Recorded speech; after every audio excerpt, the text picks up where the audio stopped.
The Damian Lillard and James Harden trade situations seem to change every single day. There's new rumors this way, there's new rumors that way. This team won't trade for him, this team will trade for him. Let's go through some realistic trades for each of these guys to a handful of different teams around the league. First up is Damian Lillard, and I wanted to figure out a way to get him to Boston without Jaylen Brown being involved in the trade at all. Because at this point, it seems like Portland really doesn't want to trade Dame to Miami. There aren't a lot of other teams stepping up. So in this scenario, Portland would be getting Marcus Morris for salary reasons, Robert Williams, Peyton Pritchard, Luke Cornett, Bones Highland, Sam Hauser, and a ton of first-round picks and seconds. The Clippers would get Malcolm Brogdon, and the Celtics would get Damian Lillard. Now, the Clippers are here because we know that they want a Malcolm Brogdon. They want to add another guard if they can't get Harden. Brogdon, if he's healthy, is not bad, and they're only trading away a few seconds, whereas before they're willing to trade an entire first-round pick in exchange for Malcolm Brogdon. Of course, Boston is able to add Damian Lillard to a group that includes Jaylen Brown, Jason Tatum, and importantly, in this construction, Derek White's not involved in the trade either. So that's their core four of guys. They still have Porzingis. They still have Al Horford as well. That's a really good group for them. And of course, for Portland, you can look at this deal a lot of different ways. You can look at this and say there is absolutely no way that this is enough value in exchange for Damian Lillard. This is a terrible trade. Or you could say, you know what? Maybe Jaylen Brown's not going to be happy in Boston. Maybe he's going to want to trade. Maybe, Damian Lillard doesn't really play that well for Boston over the next couple of seasons. He gets old fast, and suddenly these Boston future firsts that you have could be extremely valuable down the road. There's a couple of different ways to look at it. To me, the way that I look at this deal is two different things. One, it's a way for Boston to get Dame without trading Jaylen Brown or Derek White, or this is the Trailblazers' ultimate,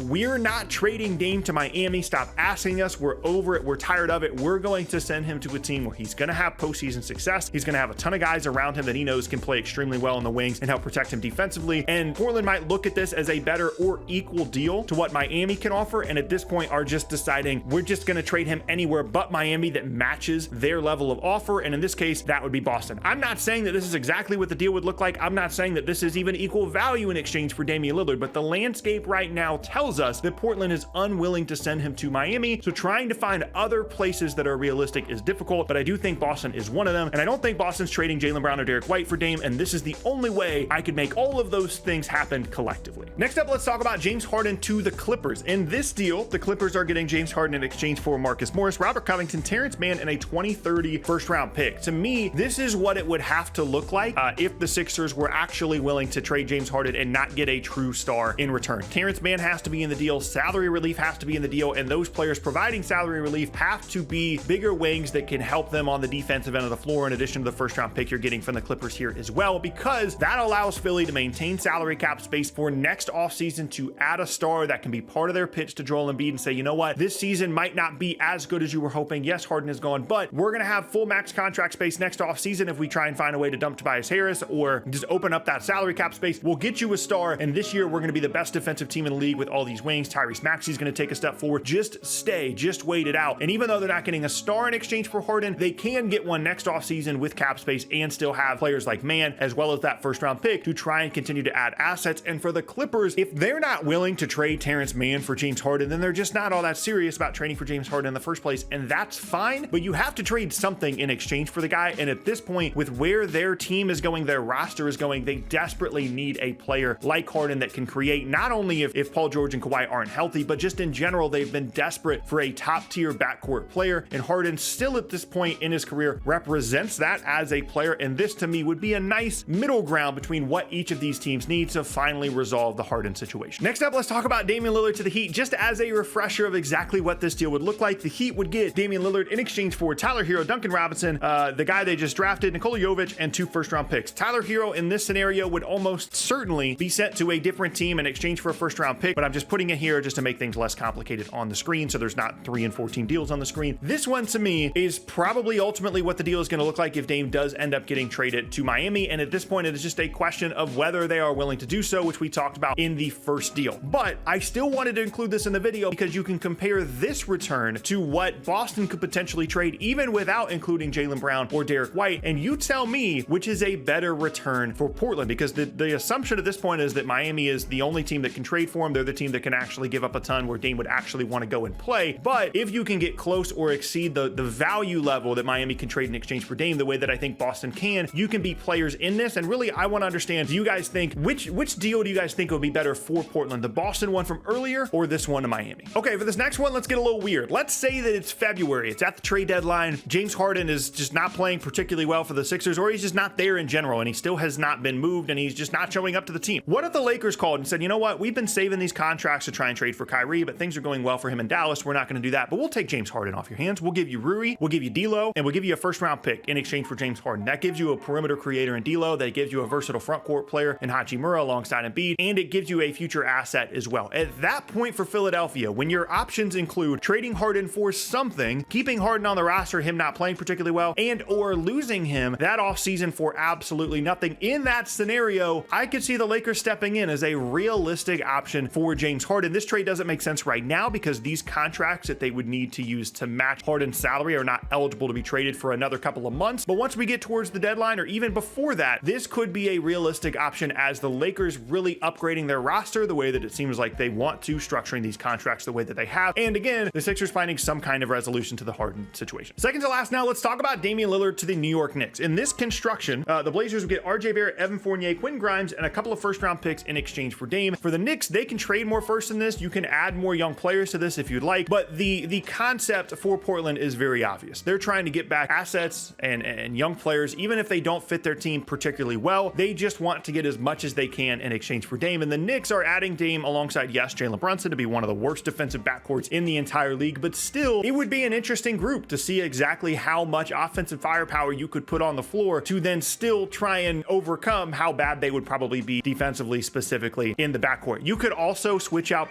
the Knicks here for a team like Brooklyn that could do similar things and trade away, you know, some contracts and some picks in exchange for Dame. I'm still maintaining those teams as realistic options if, again, they just refuse to trade Dame to Miami. And I think it's clear that if they wanted to, both the Knicks as well as the Nets could trade more in exchange for Dame than the Heat ever could. It just depends on if Dame would actually want to play there, and or if each of those teams, in this case the Knicks, would actually want to trade that much in exchange for Dame. Last up now, let's get weird once again. Let's talk about James Harden to the New Orleans Pelicans. I wanted to put this on here because what if we get partway through the year and maybe CJ McCollum's not playing particularly well, or he's not particularly healthy, or whatever the case may be, and again, the Sixers are just trying to get something in exchange for Harden, and the Pelicans have an opportunity, if they're able to upgrade at that spot, to really push towards maybe even title contention, depending on how good the rest of their roster is. They could trade McCollum in a first in exchange for Harden. It's not an ideal circumstance for either team, but I was trying desperately to find a smaller market team that could actually make a Harden move, and it makes sense. And the Pelicans are kind of similar to the Clippers in that they've got all these injured players, but they desperately need an upgrade in the backcourt, and if Harden still is that for them, even at this point in his career, could push them towards title contention. So that's the whole reason this trade exists in the first place. And those are the realistic trades for each of these guys, and as you can tell, things are weird and things are complicated with this situation. It is not going to be easy to find a destination for either of these guys. These are two of the most complicated trade situations that we've had in the league in decades, and it's the biggest reason why neither of them have actually been moved at this point. I think all of these deals are realistic and could actually happen, and now we just have to wait and see what the deal actually is that happens for each of these guys, because I would be shocked if both of them, if either of them, are still on their current teams once the trade deadline passes this season.